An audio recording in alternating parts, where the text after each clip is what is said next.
A solo hiker sets out into Rocky Mountain National Park. Just her, the snow, and a trail she and a close friend had returned to again and again. This time she's alone. At least that's what she thinks.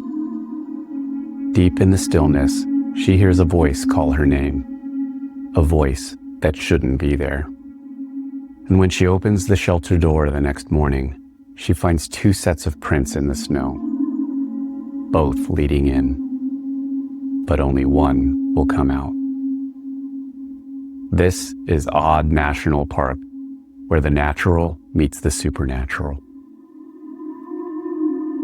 Let us know you want to hear more outdoor paranormal stories like the one in this episode. Follow Odd National Park and visit the support page on our website to help us keep uncovering the strange, the unexplained, and the wilderness in between. Thank you.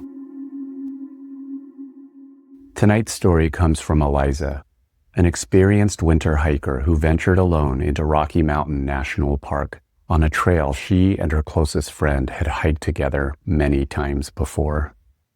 She thought she was going there alone, but sometimes the trail gives more than just memories. Nestled in the northern Colorado Rockies, Rocky Mountain National Park spans over 400 square miles of alpine lakes, towering peaks, and dense pine forest. In winter, it becomes something quieter. Snowshoe trails stretch for miles through untouched backcountry, and the silence settles thick across the landscape. For those who know the terrain, it's a place of solitude and clarity. But it's also a place where the line between memory and reality can blur. Here's Eliza's story. I'm not new to winter hiking. I've done solo backcountry routes in Idaho, Washington, even Canada. I've had some amazing experiences. Solitude, beauty, even close calls. But this one was different. It was my most memorable trip, but not for what you would expect, and it was definitely an experience worth sharing with Odd National Park listeners.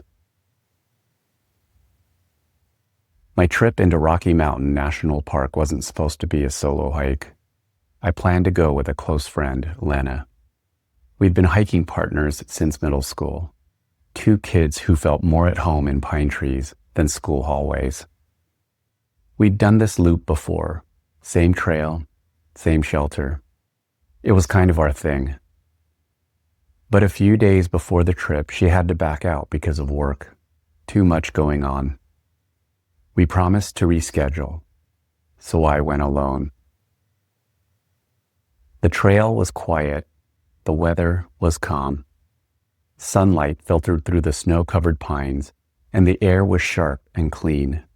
Every breath felt like it cleared something out of me. The snow had that soft, powdery hush that makes even the smallest sound feel distant. It was beautiful in a way that made the solitude feel magical. Around midday, I stopped to rest beside a frozen lake. I hadn't seen another soul since I left the trailhead. No prints, no animal tracks, just snow. Everything should have felt familiar, but I could tell something had shifted. There was a stillness, not just quiet, but a clarity. And that's when I heard Lena's voice saying my name. Eliza. Not a yell, not a whisper, just a quiet, casual tone like we were having a conversation. I spun around. Nothing. No wind, no movement. I stood there for a long time trying to figure out if I'd imagined it. Eventually, I told myself it was nothing, a trick of the cold, just a lonely brain trying to fill the silence. Still, I couldn't shake the feeling that I heard Lena's voice, like she was there, with me. That night, I made it to my destination. A backcountry winter shelter, nothing fancy.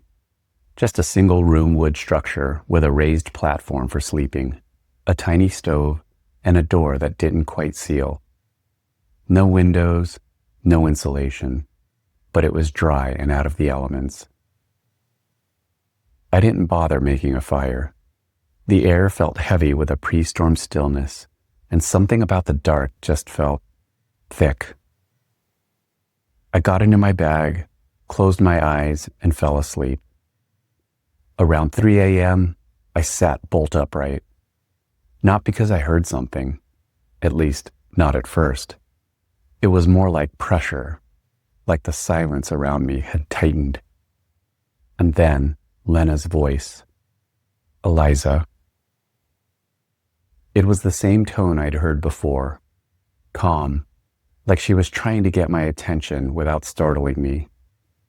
I froze. I didn't move, didn't breathe, just stared into the dark. Then again, closer this time. Left foot first. I hadn't heard that since the last hiking trip Lena and I took together. It was a silly inside joke from when we were teenagers. Lena always said it before a steep climb or a tough section of trail, exaggerating it like some ancient hiker's proverb.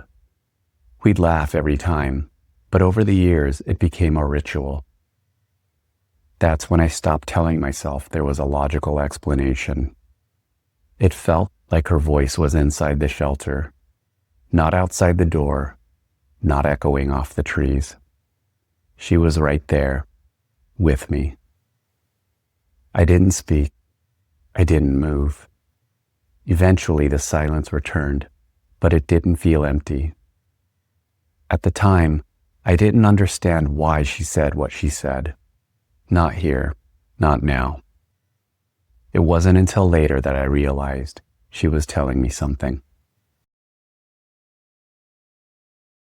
I got ready to leave as soon as the sky turned gray. Didn't eat, just packed up and stepped toward the door. When I opened it, I froze. I saw 2 sets of snowshoe prints, side by side. Both led into the shelter, but only mine would come out. I stepped outside, scanning the woods. It started gently snowing, but there were no animals, no wind. Just the low hush of snowfall settling onto everything. I looked back down to make sense of what I was seeing. 2 tracks in, mine, and another that didn't belong to me. That's when I thought of Lena. We hiked this loop together many times before. She loved it in winter, said it was the best time to be on the mountain. And then, standing in the snow, staring down at the 2 sets of prints, I understood. Left foot first. I thought it was just a memory, a shared joke echoing in my head. But in that moment, I knew it was something else. It was her way of saying goodbye. I made it back to my truck at the trailhead by mid-afternoon.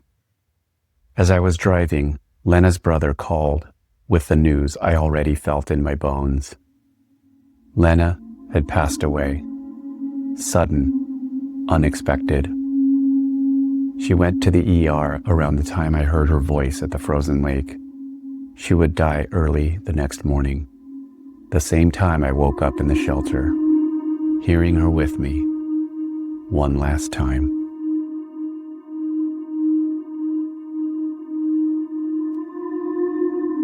Some stories aren't meant to be scary.